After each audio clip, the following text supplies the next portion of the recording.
자, 어제 성주를 방문한 국민의당 중심으로 이제 청와대에 요구하기 시작했습니다. 청와대여, 드디어 답할 때가 왔다. 성주에 가시라. 그리고 답하라고 야당은 요구했습니다. 박근혜 대통령, 나야말로 가슴 시리게 부모님을 잃었던 사람 아니냐. 나라를 지키는 일에 매진하겠다고 답했습니다. 하나씩 얘기를 좀 나눠볼까요? 박근혜 대통령이 오늘 국무회의 때 했던 말입니다. 사드에 관한 대통령의 생각 휴가 후에 밝혔습니다. 사드 배치를 둘러싼 갈등이 멈추지 않고 있어서 속이 타들어가는 심정입니다.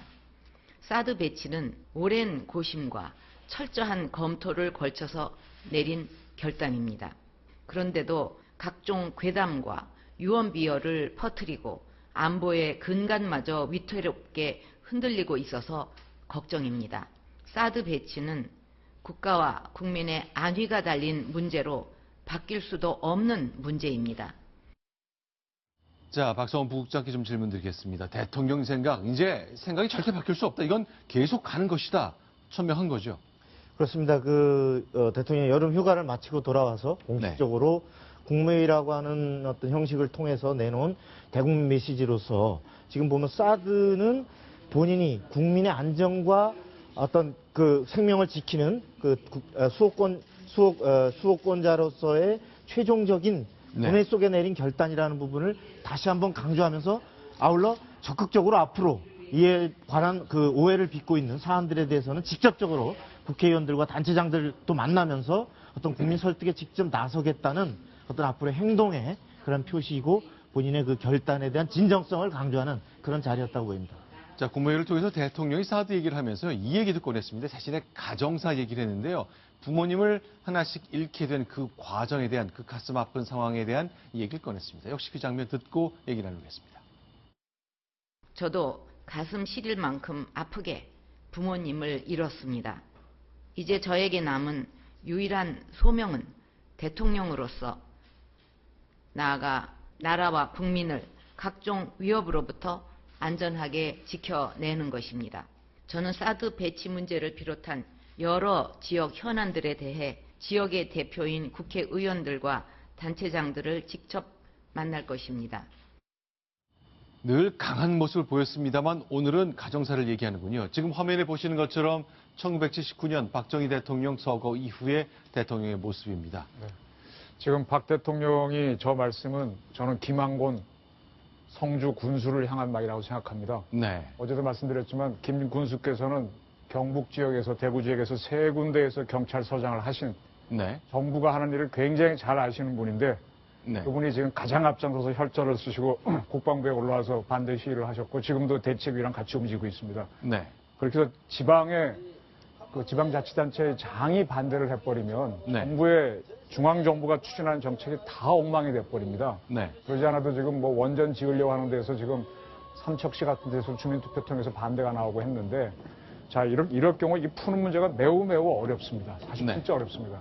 그래서 지금 저분은 아실 만한 건 다 아실 만한 분인데 대통령이 국회의원은 그렇다 치지만 지방자치단체장을 1대1로 만나는 아마 그런 상황까지 염두에 두시는 것 같은데 우리 김 군수께서 어떤 결정을 내리실지 만나시면 어떤 서로 각자 얘기를 남북회담 하듯이 그냥 각자 얘기만 하고 펼칠지 그렇게 해서 가셔야 될지 아마 저분께서도 군수에 나오시고 할 때는 박근혜 친박을 아마 선언했을 겁니다. 그것까지 취재는 안 해봤는데 그래서 매우 지금 어려운 상황으로 좀 가는 것 같습니다. 대통령께서 지역 국회의원하고 단체장을 직접 만나겠다는 말씀하셨지 않습니까? 그래서 아마도 성주에 직접 가시기보다는 청와대로 이 지역 국회의원하고 성주 군수, 그다음에 뭐 지역 주민들 대표들 이렇게 초청을 해서 사드 관련해 설명 좀 하시고 협조를 요청할 가능성이 있습니다. 그런데 구장차장 어떻습니까?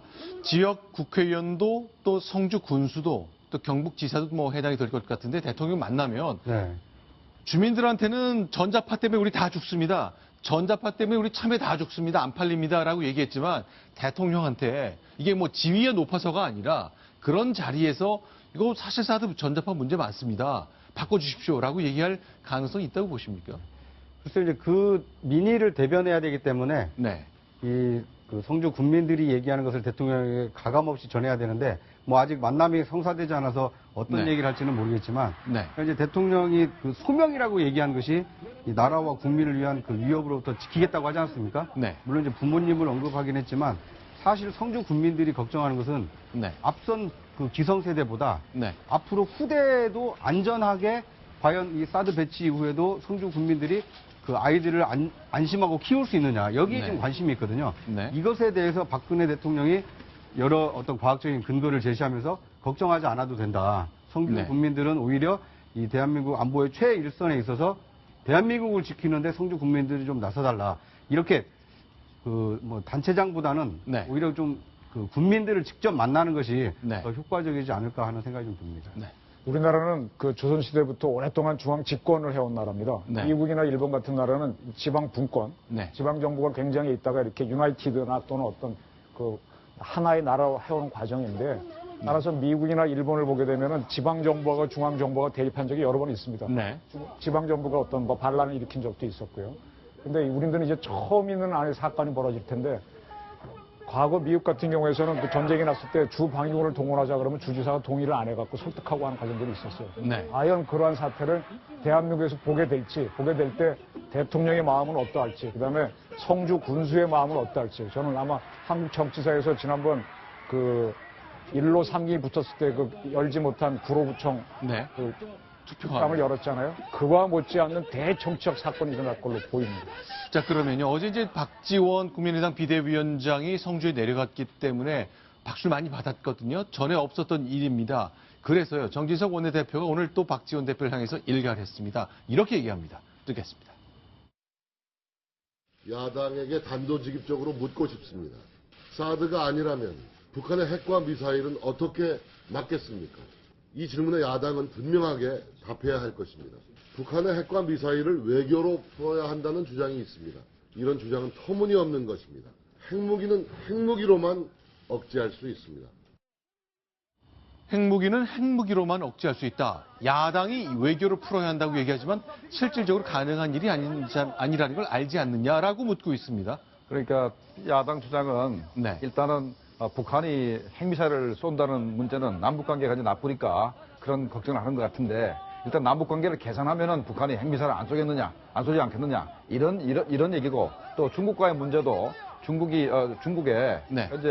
중국이 현재 유엔 제재를 강화하고 있는데, 네. 사드 배치 문제 때문에 중국이 그 유엔 제재 동참에서 이탈할 가능성이 있기 때문에 네. 잘못된 거 아니냐, 이런 주장을 이제 하는 것 같은데, 네. 제가 볼 때는 우리가 아무리 북한에 대해서 뭐 지원을 하고 남북관계를 개선한다 하더라도 네. 북한이 우리에 대해서 핵미사일을 쏘겠다는 위협을 줄일 가능성은 거의 없다고 봐야 됩니다. 네. 그러니까 우리 그 예를 들자면은 2002년도 우리가 네. 월드컵 할 때 북한이 2차 연평해전을 일으켰습니다. 네.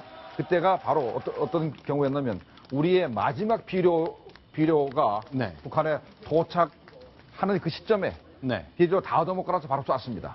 2002년 6월 말로 돌아가야 되겠다 그 네. 얘기네요. 그러니까 아무리 북한한테 남북관계가 좋고 북한에 지원한다 하더라도 북한의 대남 전략이나 네. 미사일을 쏘겠다는 그런 그 대남 위협 자체는 절대로 줄어들지 않기 때문에 네. 외교로 푼다는 자체는 굉장히 무의미하고 좀 비합리적인 생각이라는 생각을 가지고 있습니다. 네. 어제 국민의당은 성주를 직접 방문했습니다. 당 네. 지도부가 성주를 방문해서 지금 박지원 원내대표가 이 성주에 도착하는 장면인데요. 네. 이 도착하자마자 이제 주민들은 뭐 환영의 박수를 보냈고요. 또 성주 국민들이 지금 사드 배치를 반대하면서 이렇게 파란색 리본을 지금 착용하고 파란색 머리띠를 달고 있지 않습니까? 자, 이제 그 파란 리본을 달고 이제 오늘 국회에 온 거죠, 다시. 그렇습니다. 그러니까 어제 성주 국민이 달아준 파란 리본을 달고 오늘 이제 국회에까지 와서 성주 국민과 국민의당이 함께하고 있다. 이런 모습을 이렇게 보여주고 과시하고 있는 겁니다. 자, 그러면요. 박지원 비대위 위원장이 어제 성주를 갔을 때 했던 얘기 하나 좀 소개해드리겠습니다. 사실관계가 굉장히 중요하겠죠. 그리고 명확하게 우리가 객관적으로 과학적으로 따져야 될 겁니다. 자신의 경험을 얘기합니다. 한번 듣고 평가해 보겠습니다. 여러분들만 일방적으로 희생될 수 없습니다.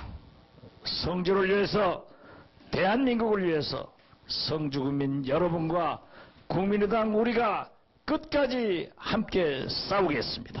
제가 미국에서 오래 살았습니다. 오키나와나 사이판을 미국, 일본 어디를 가더라도 레이더 이런 시설은 바다를 향하고 설치되어 있습니다.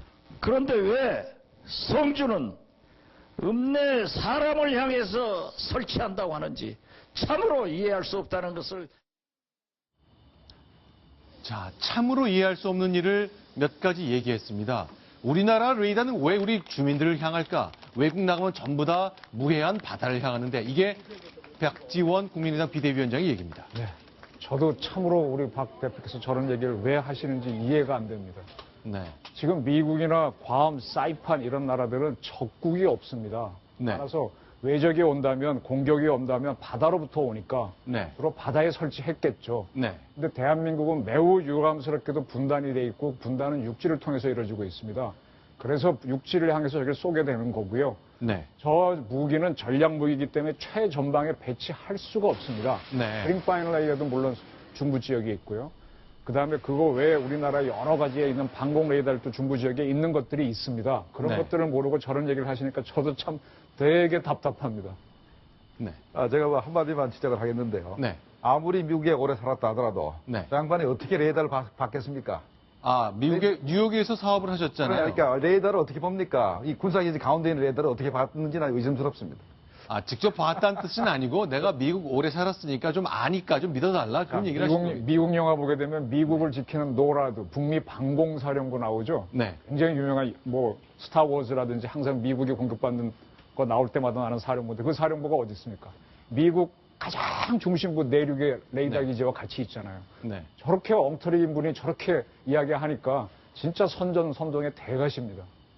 그럼 이제 기자들이 좀 질문을 하긴 해야 되겠네요. 실제 보셨습니까? 라고 해야 되는데 뭐 적절히 설명할 방법을 찾으시겠죠. 실제로 괌이나 아오모리 현에 있는 이제 사드 레이더, 그러니까 미사일이나 레이더, 여기는 레이더만 있으니까 바다를 향하는데 우리는 성주에 배치되어 있습니다. 내륙을 향하고 있습니다만 레이더 전파가 우리 주민을 향한 건 아니라고 5도 이상을 높은 곳에서 향하고 있다고 누차 저희 뉴스탑10에서 한 30번쯤 말씀드린 것 같거든요.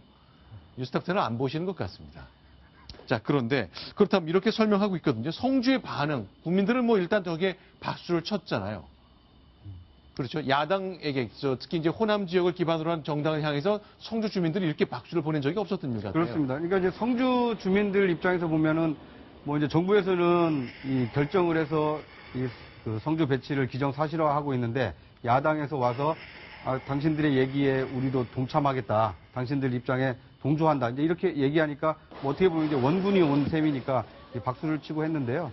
그런데 이제 저것은 국민의당에게 과연 이제 득이 될지는 좀 지켜봐야 됩니다. 네. 성주 국민들을 지금 어떻게 보면 정부가 나서서 설득하고 있는 과정인데 네. 이 성남 민심에 야당이 이렇게 뭐 기름을 붓는 이런 노력을 해서 오히려 이것을 더 큰 논란으로 확산시키는 것이 과연 이 국가 안보를 위해서 필요한 일이냐 이것에 대해서는 성주 국민을 제외한 다른 지역에서는 달리 생각할 수도 있거든요. 네. 어떻게 보면 좀 신중한 행보가 필요한데 너무 어떤 그 지역의 분노하는 그 민심에 좀 부안해동하고 있는 게 아닌가 이런 비판적인 목소리도 있을 수 있다는 것을 박지원 대표가 좀 염두에 둬야 될 것 같습니다. 자, 월요일에는 국민의당, 수요일은 내일이죠. 내일은 더불어민주당 의원들 몇몇이 성주를 찾아갑니다. 아마 비슷한 장면이 연출되지 않을까요? 그런데 실제로 더불어민주당 내부, 당론은 없습니다만 내부에서는 아니 사드 반대 왜 이렇게 공식적으로 못하냐 이야기가 부글부글 끓고 있습니다. 두 사람의 얘기를 통해서 직접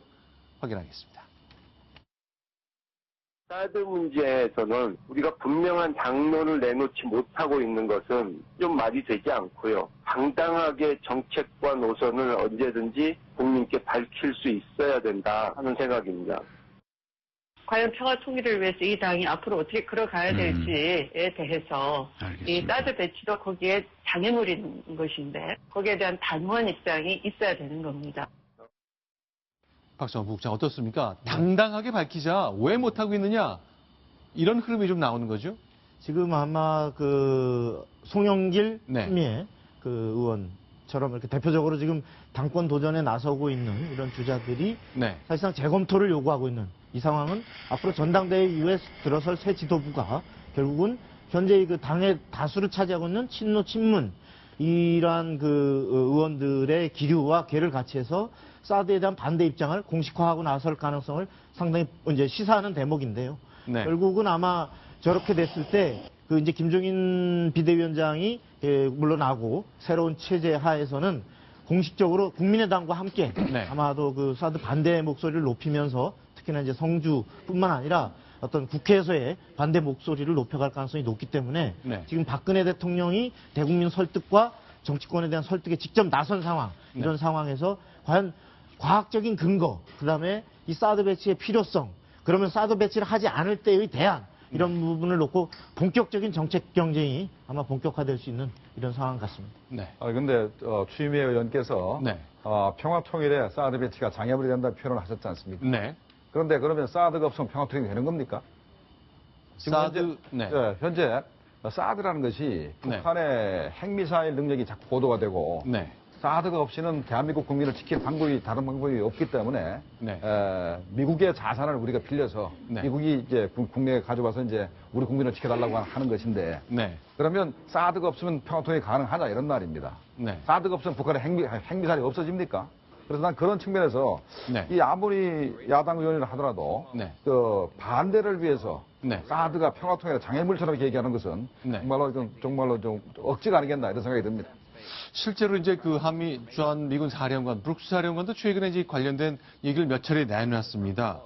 자, 이거 아주 중요한 결정인데, 자, 국민의 위험에 빠지지 않도록 역할을 하겠다고 얘기했습니다. 조금 더 다음 것도 한번 보도록 하겠습니다. 이렇게 얘기를 하는군요. 자신의 경험을 직접 얘기하는 건데요. 다음 거 계속 보겠습니다. 자, 나한테는 5년간 세 나라에서 4곳의 다른 지역에서 사드 체계를 실전 배치한 경험이 있다라고 얘기하면서, 아니, 성주 주민들이 사드의 전자파를 걱정하신다는 얘기를 듣는데, 내가 데리고 있는 미군 부하들보다 사드 레이더에 가까이 있는 사람이 누가 있느냐라고 얘기하네요.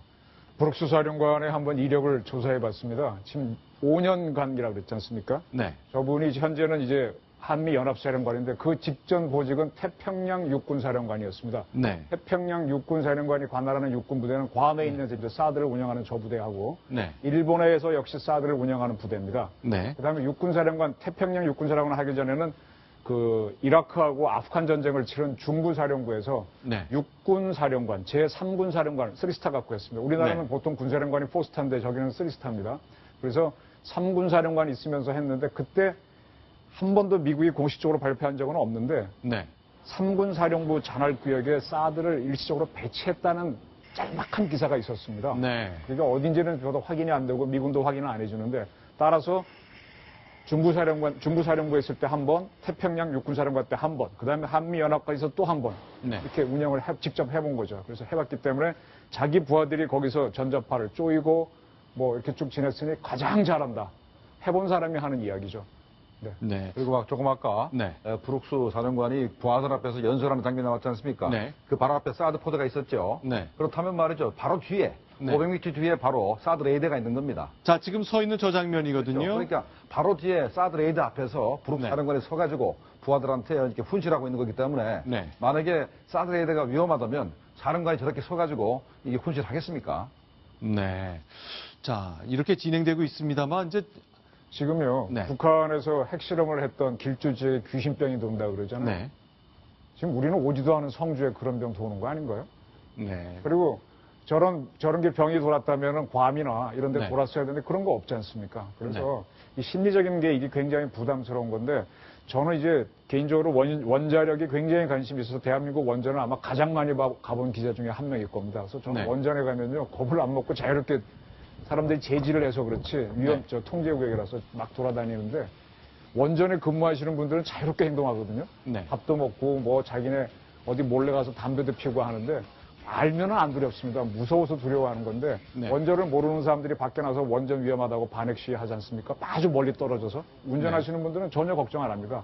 그걸 조금 이해하시면 사드 문제도 쉽게 이해가 될 수 있을 겁니다. 그러나 우리 내부의 논쟁 계속되고요. 어제는 국민의당이 성주를 갔고 내일은 더불어민주당이 성주를 방문합니다.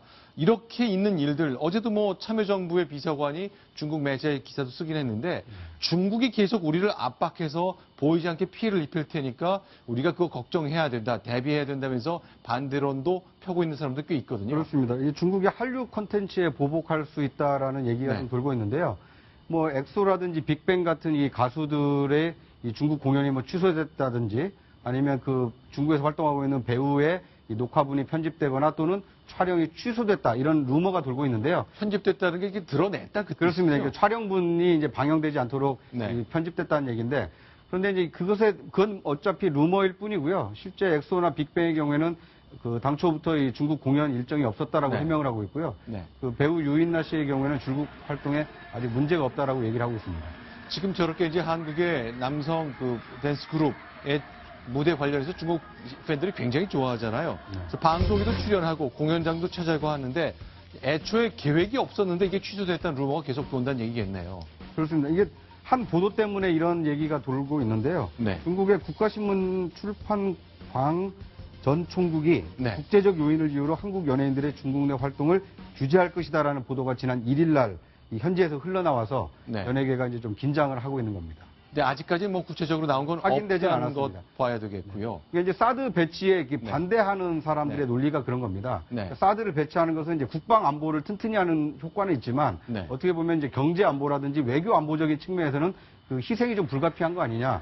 그 중에 하나가 이제 한류 콘텐츠의 어떤 중국 진출에 좀 장애가 되거나 아니면 한국 기업이 어떤 중국에서 생산 활동을 하는데 좀 이렇게 방해를 받는 거 아니냐 이런 것을 이제 우려하고 있는데 그럼에도 불구하고 이 사드 배치를 해야 된다는 사람들은 이 국방 안보가 우선시돼야 된다 이렇게 이제 강조를 하고 있는 것이죠. 네. 네, 현재 사드가 배치되면은 중국이 우리 경제 보복을 한다든가 네. 하는 굉장히 우려한 분들이 많이 계시는데 네. 현재 중국도 현재 수출이 굉장히 어려워가지고 네. 만약에 우리를 경제 제재하게 되면 네. 우리나라에서 반제품이 중국에 가서 네. 중국이 조립해서 완제품을 만들어서 미국에 다 팝니다.